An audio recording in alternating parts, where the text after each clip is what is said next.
Hey, it's Mark Weiss. Been reading a book. Let's see if I can get a shot without running off the road. It's called The $12 Million Stuffed Shark.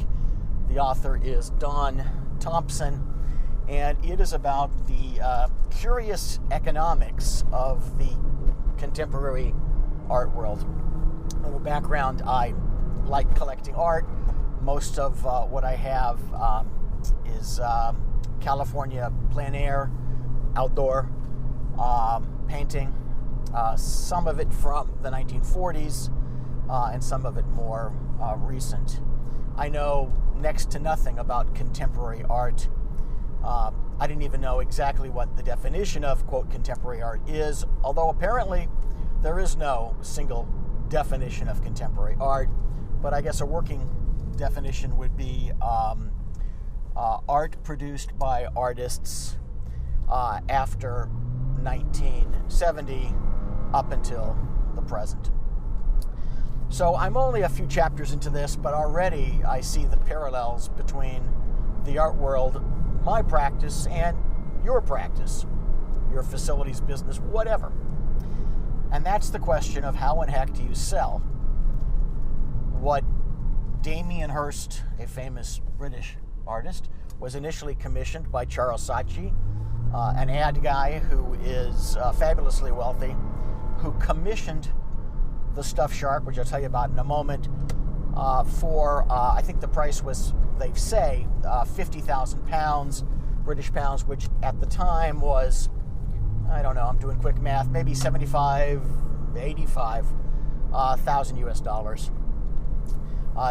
Damien Hirst bought a shark from some fishermen who caught it off the coast of Australia, had it taxidermied, had it suspended inside a large case, so it looks like it is swimming in water. The effect being that at a gallery, one would think there is a very large shark with its mouth open, cruising the gallery floor looking for its next meal. Hang on a second. We can leave this in the video. That was an Uber driver, not driving. Anyway, that piece was then sold several years later by Charles Saatchi, reportedly for $12 million. It was a highly sought after piece. So how can a shark that is stuffed by a taxidermist, floated in some formaldehyde solution or whatever it was, become a work of art? And how can it sell for $12 million? Similar examples are, and I forget the artist's name, an actual pile of wrapped individual pieces of blue and then pieces of white candy in a pile, sitting in a corner of a room, an installation, be a work of art that's worth millions.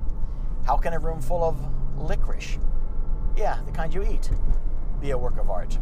And the answer is because those who drive the contemporary art market, chiefly a small handful of influential gallery owners, a small handful of museums which show art to give it the provenance, the pedigree that means that it's art, and a small number of collectors who are willing to buy this based on the provenance of the galleries and of the museums. They consider it to be art. So those who are interested in purchasing this don't have the skill, if it is even skill, to judge what is art or isn't. So they look for other cues, they look for branding. So you find very wealthy but branded collectors, you find branded galleries, and you find branded museums, only a handful of each.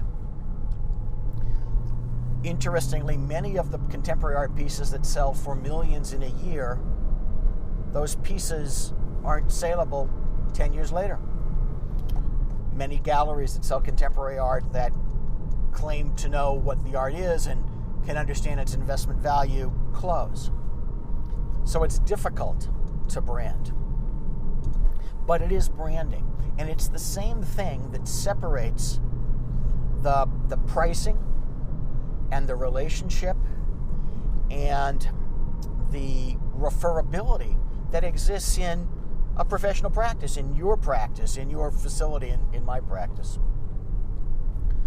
What drives assurance that you're going to treat the patient right? What drives the assurance that's going to treat your referral sources right?